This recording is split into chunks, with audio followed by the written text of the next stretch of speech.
until you've had one, you really don't understand. But everyone I know, I haven't met any human who hasn't had an expectation hangover. We could just look at 2020 and go, okay, it's one big expectation hangover. Welcome to Inspiring Perspectives, where we highlight the most inspiring people in the world. I'm Christine Hassler. I've been a master coach since 2004. I'm also a podcast host, speaker, retreat facilitator, and author. And I define an expectation hangover as it's one of three things. Either things don't go according to plan, or they do go according to plan, but you don't think you don't feel like you thought you would. Like, for example, let's say your candidate, for those of you in the United States, let's just use real life examples, wins. And you're like, yay, so happy, my expectation, my plan. But things don't change, you don't feel like you thought you would, and you're like, oh, I got what I expected, I got what I wanted, but I still am not happy, like I still don't feel better. Another example is you finally get in that relationship or you get that job you want, you think it's gonna be the thing that makes you happy, and you're like, oh wow, I still am me. It's one of those things, wherever you go, there you are type of things. And the third kind of expectation hangover, which definitely sums up 2020, is just unexpected, undesirable curveballs. So we like surprises such as getting a great parking spot, or an unexpected amount of cash coming in, or falling in love unexpectedly. But those unexpected curveballs, those are the ones that we have a harder time with. And the reason I wanted to write a book about disappointment is because I've been a coach since 2004, so 16 years now. And I've worked with a lot of people, and every single client or anyone that's come to my retreat or that I coach on my podcast, they're calling me because they have an expectation hangover. Nobody comes to a coach and says, oh, I shouldn't say nobody, but very rarely does somebody come to a coach and say, you know what, my life is perfect. I'm getting everything I desire. There's nothing wrong. I just, thought we'd chat and I'd improve what's already great. Usually you come because there's some disappointment, and it's in that disappointment that change happens. And so again, if we look at like what's going on, not just in the US, but in the world, about the expectation hangovers that are happening, people being disappointed, people being shocked, people being confused, that tons of uncertainty, change is happening. People are wanting to do things differently. More people are waking up. More people are motivated and inspired to help others and just to create some changes, especially in their own life. And so I've seen over and over and over again that disappointment, aka an expectation hangover, is this tremendous doorway to growth, to transformation, to opportunity. The problem is most of us just want to get through the hangover. We just want to brush it under the rug, or use coping devices like alcohol, or working too much, or watching too much TV, or getting involved in everybody else's life and being a savior or people pleaser. We hardly ever go, oh wow, this is a massive disappointment. Let me dive into it, really feel it, and see what I'm learning. And that's really where I come in. I come in and teach people. That's what the book does. Teach people how to really leverage and work with an expectation hangover on the emotional, mental, behavioral, and spiritual levels. That I always say, feel, deal, heal. Feel your feelings. I think especially now, so many people are activated. They're having a hard time staying positive. They're having a hard time having hope or faith, feeling any sense of unity. And it's like, okay, feel that. Feel your anger. Feel your sadness. Feel your rage. Hit a pillow and scream, journal all your bad feelings, and then rip the pieces of paper up. Go to a therapist. Just don't sit in the feelings for so long that they become your reality. Then deal with those feelings. What does this remind me of? What are some tools I can use to actually move these feelings into a more positive vibration? And then eventually heal. But that eventually looks like forgiving the judgments, forgiving the misunderstanding, forgiving other people, which doesn't mean we condone actions that were wrong. It just means we're letting go of the anger and the resentment we're holding inside, and looking at what we learned from it. Because when we actually heal from an expectation hangover, then guess what? We don't have to have the same expectation hangover over and over again.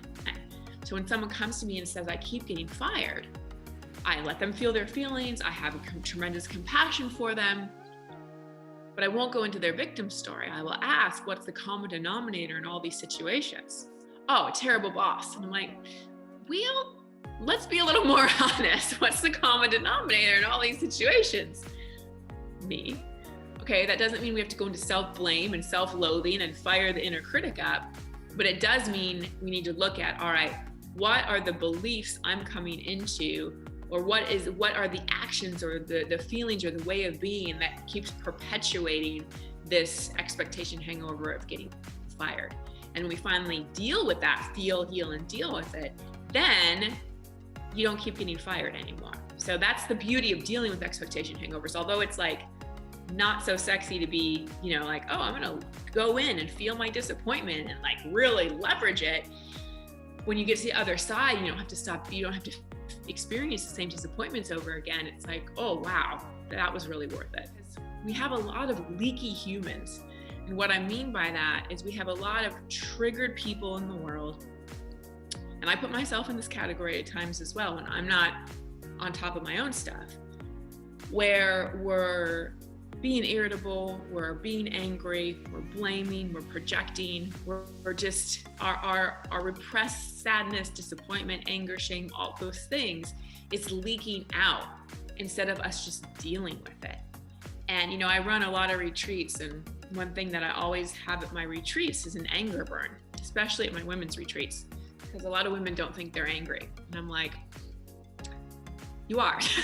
Trust me, you've got some in there. And it leaks out as passive aggressiveness, irritability, depression. Depression is often suppression in so many ways, being judgmental of ourselves and others, having a nasty inner critic. So the more we can, see that we're the actor, we're in our life, we also have this director witness part that can observe and kind of give us feedback of, whoa, like there's something to look at here. The more quote unquote control we have over our inner experience versus just being a victim of our life and allowing our inner life to be dictated by what's going on outside of us. And if you want to feel really disempowered, that's how to do it. Allow what's happening out there to affect how you're feeling in here. That is the recipe for disempowerment. And I think that's why so many people live in fear, because they think that what goes on out there is what is going to make them okay or not. And nothing could be further from the truth. Shame is so isolating. And the only way to cure shame is to bring it into the light. And what I mean by that is not necessarily anything woo-woo or spiritual, although that helps as well. But bring it into the light means that let it be seen. And to allow shame to be seen, we have to expose ourselves to another person. That could be a therapist, it could be a friend. It happens all the time at my retreats. When people are able to own and say what they did or what happened to them, I do an exercise at a lot of my retreats called Cross the Line, and groups will stand on either side, and maybe people have done this exercise before, but I'll say, if you've ever been betrayed, step forward. If you've ever been cheated, step forward. If you've ever cheated on somebody, step forward. If you've ever been, abused, step forward. And it's a shame exercise in so many ways. It's a vulnerability exercise, shame exercise, because vulnerability is the doorway to healing shame. You have to be willing to be vulnerable and be seen. And it's a beautiful exercise and a very healing exercise, because just that simple act of stepping forward and not saying out loud, but the act of stepping forward and saying, yeah, that's me, or that happened to me, or that's part of my story, and seeing other people who relate to that, and then and being witnessed by a group. It's like the shame starts to melt away, because something that we kept so secret and so isolated starts to come into light. It starts to be seen, and then we don't feel so alone, because it's that loneliness and isolation that grows the shame. It's like mold, the darker it is, the more it grows. How can we take the lessons from your book and apply them specifically to 2020? Well, so that's a great question. And honestly, that book came out in 2014, but I think it was meant to come out this year because people really need it. So the people that are having the easiest year are people that have dealt with this stuff under the rug. And I'll explain why. And I'll be honest, this year has been it hasn't been particularly challenging for me, other than I'm an empath and I'm very sensitive to what's happening for other people. So I felt the anxiety and the fear and all those kinds of things.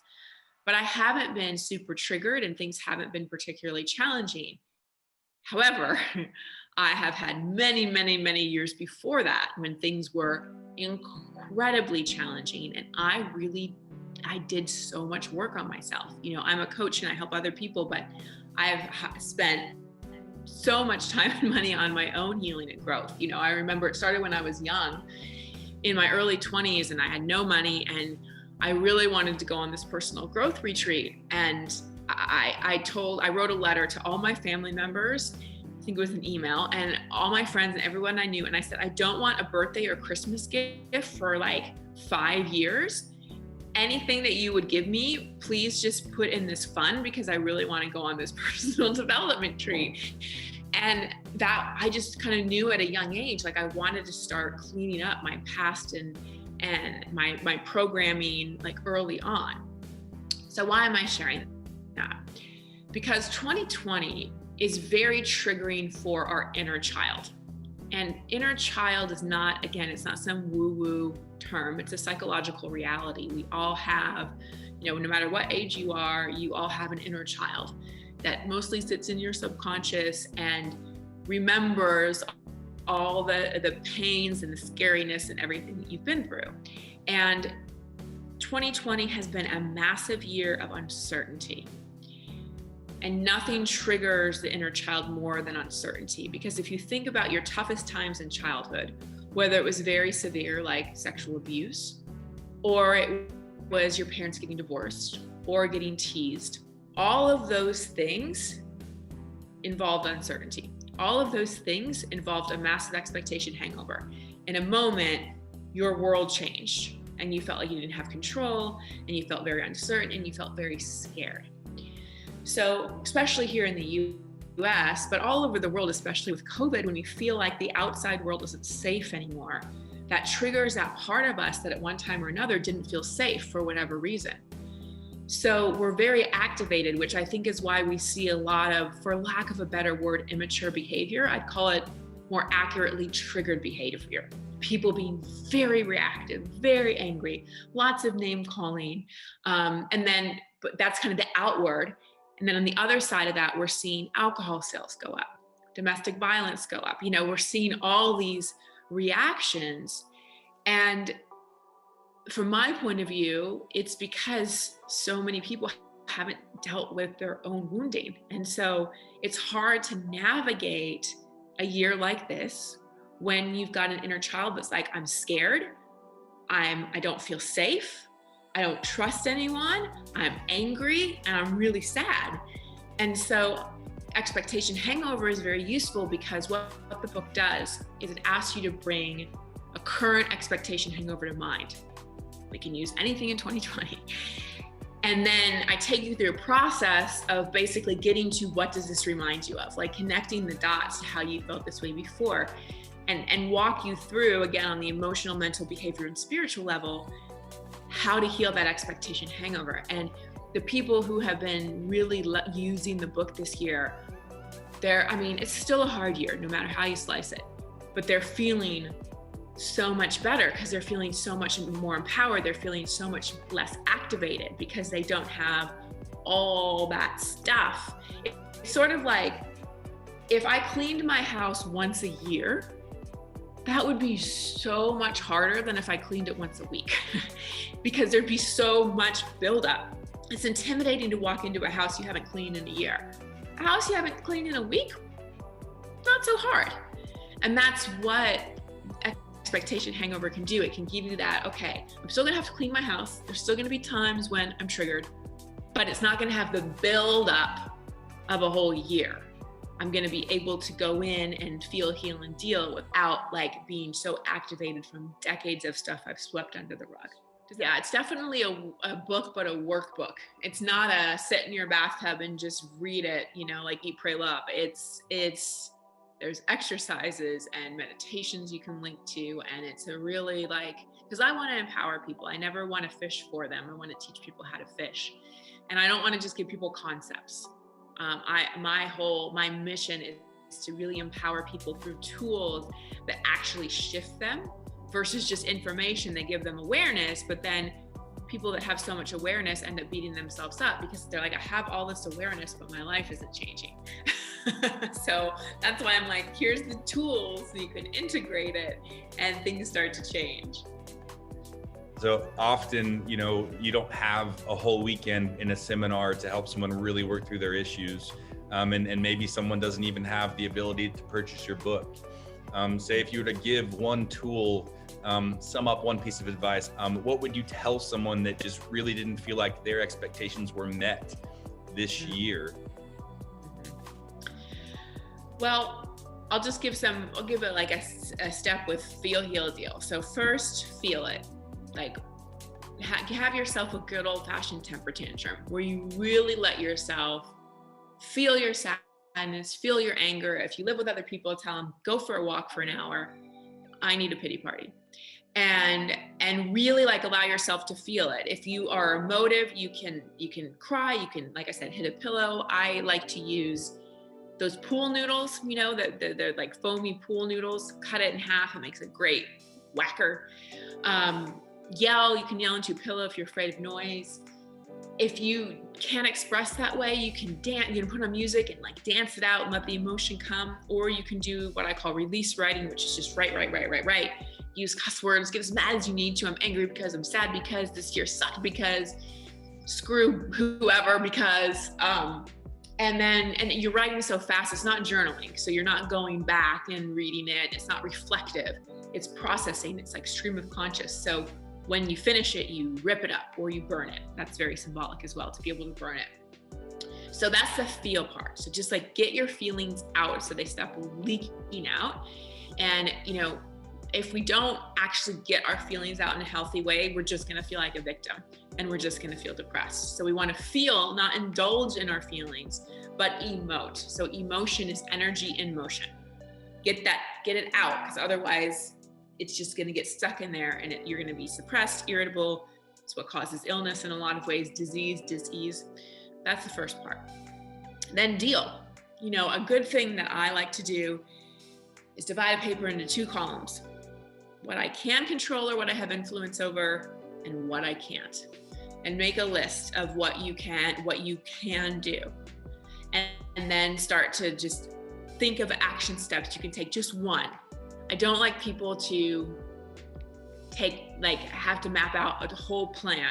So I like to say, draw a staircase and know what your goal is at the top, but just take one step, right? Write your action on the first step. Do that step. After it's complete, then write your next step. Because we tend to get overwhelmed when we see the entire staircase and go, oh my gosh, there's a lot of steps there. So just one step at a time.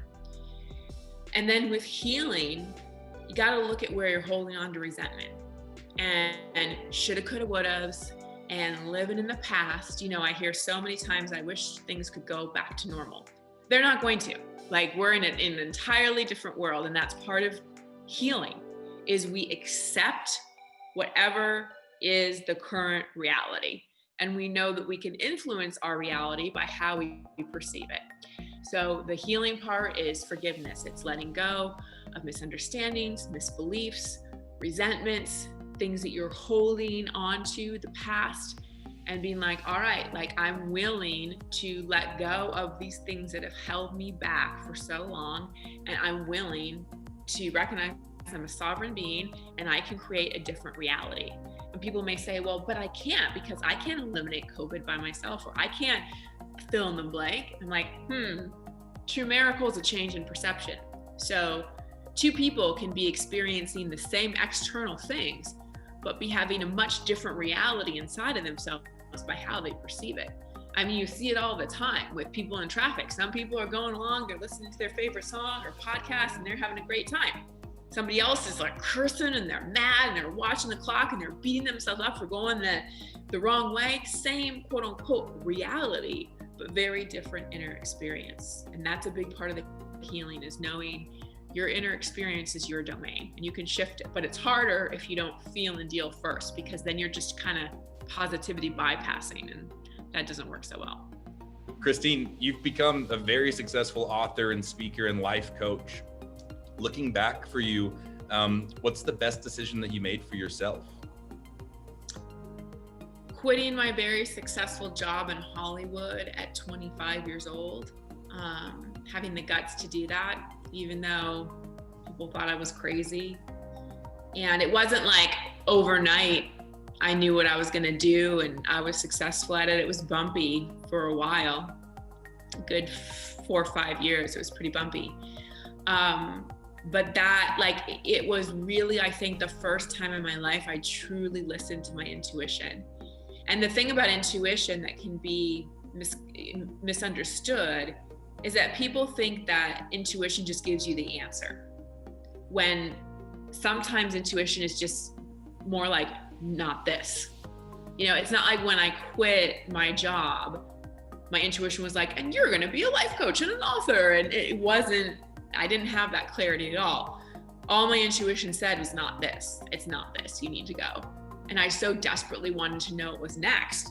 And it took me a while, and I had all kinds of other jobs as I was building this. But that was probably the best decision, because I love what I do. I really love my life. And if I hadn't quit that very safe, planned, successful, really cool job, I don't know where I'd be now. So many people are in that spot. I mean, I can imagine that the tension that you found in your life at that point, and just the courage to take that jump. I think it's powerful that you didn't know specifically where you wanted to go, but you knew that you needed to change something. Absolutely. This is a bit of a shift from the questions that I had, but when someone feels that tension, can you just speak from personal experience? What made you jump? I think it was becoming more uncomfortable. The fear of staying and the discomfort of staying was becoming more uncomfortable than my fear of leaving. And I think that's, and when I work with clients, this is often a question I ask. It's like, well, if they say they're scared of something, I go, well, what scares you more? So using the job example, I'm scared to leave. I'm scared of security. Does being there another 5 years and getting more miserable scare you more? Well, yeah. All right, well then pay attention to that fear, because that fear will be enough to get you out. If we're scared enough, we'll run, we'll go, we'll move. And sometimes we need to be scared enough. And people say, well, Christine, it's not good to use fear as a motivator. I'm like, you kind of have to sometimes. There's toward and away from motivation, and we need different at different stages in our life. And away from motivation is you want to get away from something you don't like, and it's a push motivation. Often we need that because we don't have enough of a vision for our future. We don't. A toward motivation is when we have a pull. So everything I do now is a toward motivation, because I have a vision for how I want to help people and how I want to show up in the world, and shifting the consciousness on this planet so we can break free of these antiquated paradigms and systems that we're living in that are just making people feel so suppressed. And as we're evolving as humans, things need to evolve. And that vision pulls me. But when I was 25, leaving my career, I needed a push. I didn't have a vision yet. It was too foggy. So I needed a push to get out of there. And so sometimes we need that. Sometimes we need that away from motivation. It doesn't feel as good, and it's not sustainable. I wouldn't want the rest of your life to be away from motivation. But at certain points in your life, I think that's a big thing that's happening right now with COVID, with the election. We're all being like, I want to get away from this. And so we're getting a big push. We don't have quite yet the vision of what we want the future to look like, because we can't conceive it, because there's a whole new reality that we're stepping into, whole new systems and structures.